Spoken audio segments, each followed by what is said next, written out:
Hey y'all, my name is Shannon Ray. Now admittedly, I haven't been here for a while, but listen, I'm not here to dilly nor dally, okay? I want to jump right into business. If you're new here, I just want to say hello there, okay? I'm glad to have you. I am a content creator talking about faith, life, love, and the pursuit of purpose. I started this channel 4 years ago because I was looking for an outlet at a time where I was going through what I thought was going to be one of the hardest seasons yet. But today I'm back and I want to talk about what the wilderness has been like. So have y'all seen this floating around the interwebs? This is the Bible in 52 Weeks, a year-long Bible study for women. It's by Dr. Kimberly D. Moore. And I started reading this maybe about almost 2 months ago, maybe like 6 weeks ago, if you want to be exact.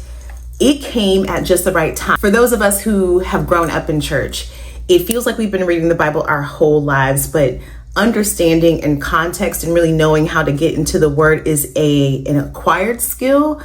It has gotten lost because I don't think that we do vacation Bible school anymore. I don't think we do the summers in church like we used to, but I just have to share that in the process of going through the Bible, starting with Genesis, moving on to Exodus, so on and so forth, what I am starting to see are these patterns in these seasons that show up repeatedly, not just for individual biblical figures, but also in my own life. And seeing it happen for these different figures in the Bible, these different people in my life, myself included, there was this moment that it all came together for me when I realized what was happening and what season I was actually in, what part of the cycle I was in.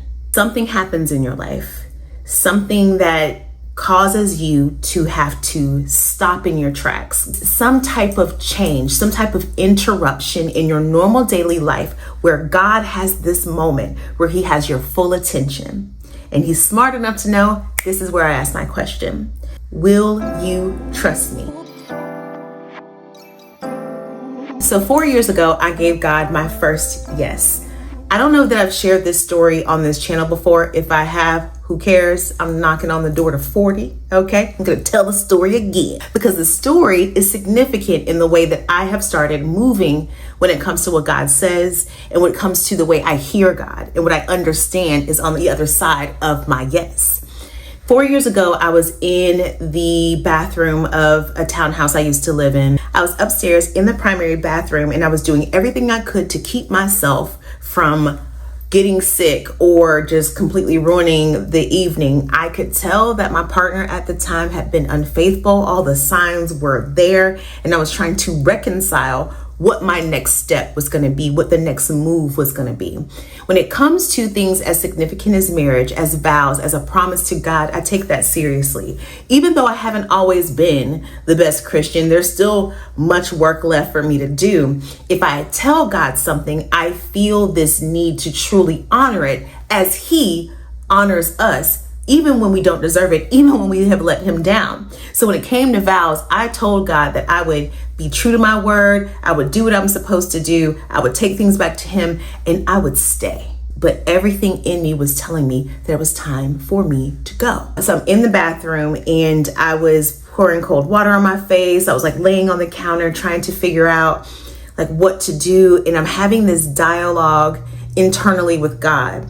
And it gets to the point where I'm starting to get upset now. I'm crying, my stomach hurt. That pit you get in your stomach where you know something's not right. You know somebody's trying to play you. You know something is going on.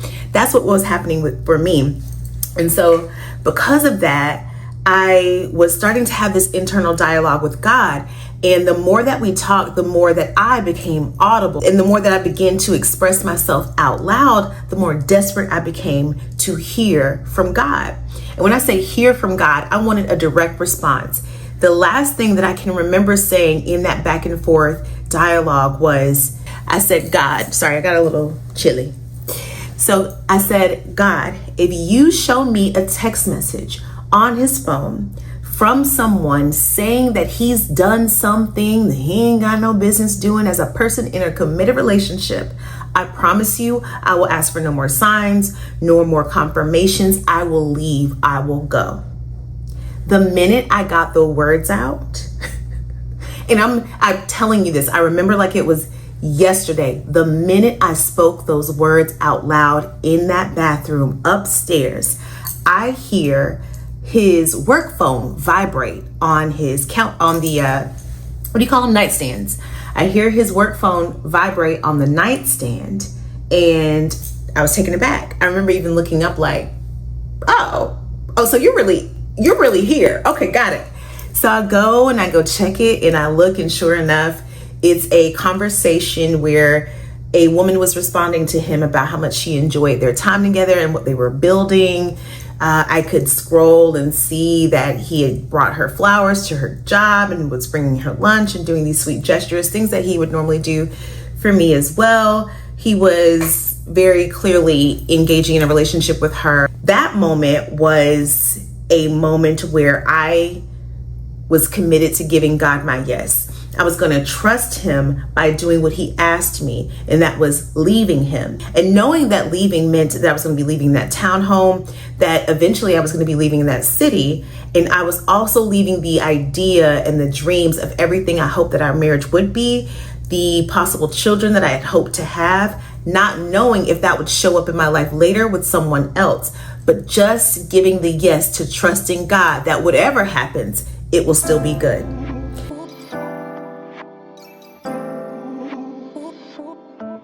In this studying of Genesis and Exodus, the pattern that you see is that first you get that interruption. Something happens in your life that is so significant, God has your full attention. And when you give that yes, the next thing he does is ask you to go. And what's interesting is that when you're on your route, when you're on your way, you don't know what's going to come up through the journey. You don't have any idea of what you're going to face. But 9 times out of 10, what you're walking into is the wilderness. In that wilderness, God delivers a promise. That promise is meant to propel you to continue forward. Because what happens before you go through that promise is you're going to have to go through this refining moment. In the wilderness, after you give your yes, and you go out and you leave whatever it is that God is asking you to leave, God then begins to remove all of the things that have been attached to you. He removes community. He removes relationships. He removes access. He removes what you perceive to be resources. And the loss can be quite devastating. But I'll tell you, I have never seen someone in the Bible become great by staying where they were.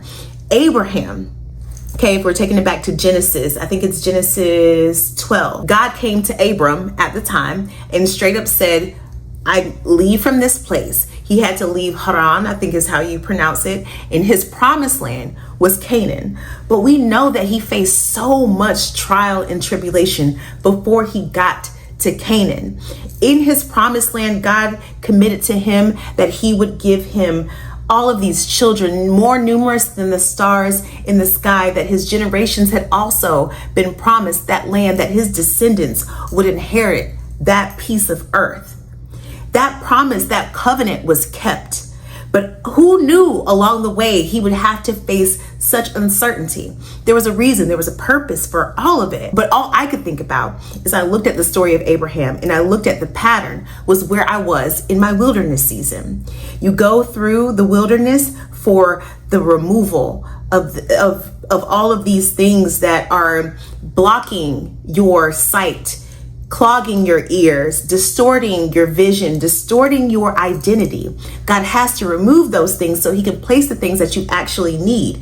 Sometimes the removal of the resources of the thing that you thought you would always have is so that you remember who actually gave it to you to start with. Sometimes the removal of the relationships is because God knows things about that person that you don't. You're growing in a certain way. That person might hold you back. That person might pull you into old habits. That person might need to let you go so that God could do some work for them. That instead of you being their God or you being what they perceive to be this incredible, important figure in their life, that now that you're not, God needs to take a seat in that place. God needs to be the head for that person. So very often we're leaving each other. We're splitting from these relationships that feel like we need each other, that feel like we're supposed to be together so that God can do greater for us both. I remember giving God that yes in the bathroom. I remember talking with him about all the dreams that I had, but trusting that in leaving, there is going to be something better on the other side. If God wasn't so willing to close, lock, cement, add like a chained fence. I think he built a moat, put some alligators in there, okay? Put some security guards on the other side of the moat, put like Navy SEALs in the bottom just to make sure that I wouldn't go back to that relationship, okay? Because he was not feeling it from me. All right. I got to the point where everything felt too small. Charlotte, North Carolina, where I was living, felt too small. The circles that I was traveling in felt like I needed space. I needed breathing room because not everybody understood the magnitude of the change that I had made. It might have looked like a breakup, but what it was a complete and total separation, a complete and total divorce from an identity. And even I didn't realize how big it was, but I felt it.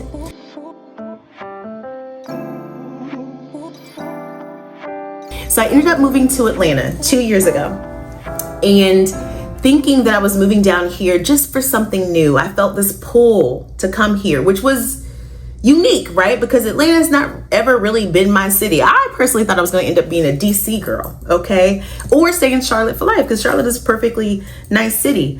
But I felt this pull to move to Atlanta. I felt like I needed something different. Felt like I needed a different space for the person that I was becoming, and I was correct. But when I got here, I faced a level of, well, let's call it what it is, depression and uncertainty and an anxiousness that I had never come across before. I'm thinking about the story of the Hebrews and how they were let out of Egypt.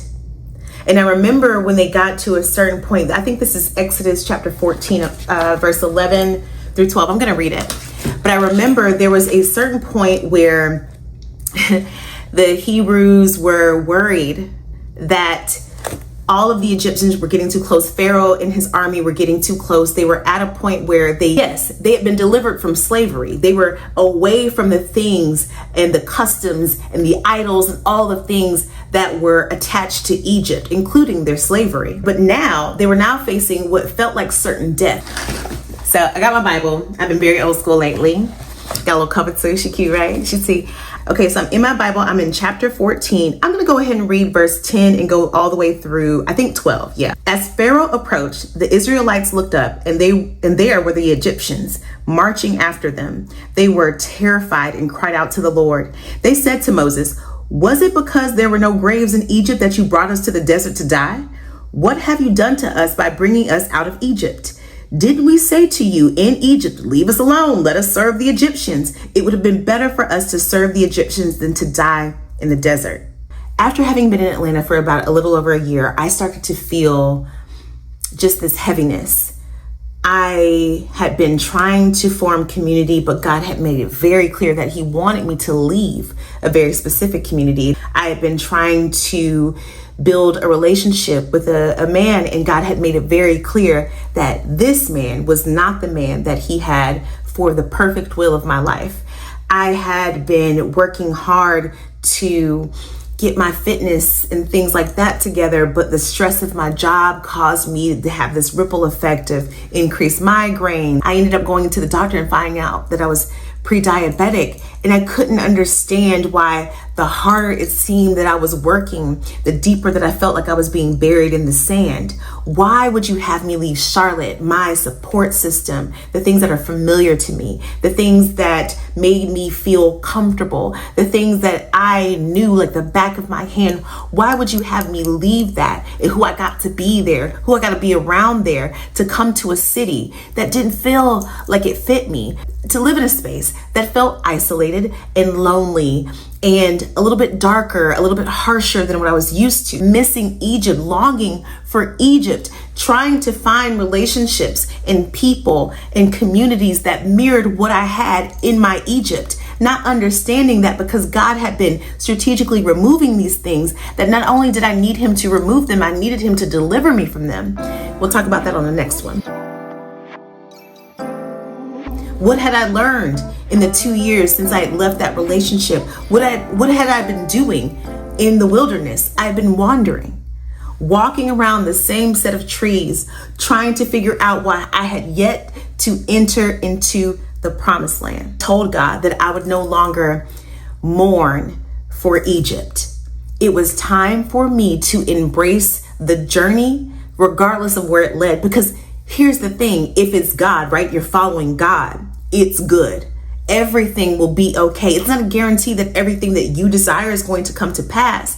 But if I want to be in the will of God, if I want to be in the safety of God, if I want to be in the presence of God, I have to understand that sometimes that looks like war. Sometimes that looks like wilderness, but it also looks like peace. It also looks like joy. It also looks like provision. It also looks like healing. I am in a place now where through the process of March, I'll say to August, because we're in September now at the time that I'm going to release this video. And what I know to be true is that in that short amount of time, I have managed to make leaps and bounds into the direction of the promise that God has given me years ago. Leaps and bounds. But it still was a process. Because, right, first God gets your attention, then he takes you into the wilderness and he has to remove things. But that's not all the wilderness is good for. God also delivers in the wilderness, and God restores in the wilderness. Join me for video 2. We're going to talk about how I got delivered and what I got delivered from. If you are in a wilderness season, I want you to drop the comment, I am trusting God. Give God your yes today. And if you want to join this community, please go ahead and subscribe. I have many things coming up for you soon for us to have time to engage with one another. I'm thinking about doing a WhatsApp group. Let me know if you're interested, okay? Or maybe I can make it a Facebook group, but is anyone even on there still? I don't know. We'll see. I pray that you have the best day ever. I pray that the Spirit of the Lord hangs so heavily in your presence, in your homes, in your jobs, in your relationships, in your finances, that you cannot deny the realness of God in your life.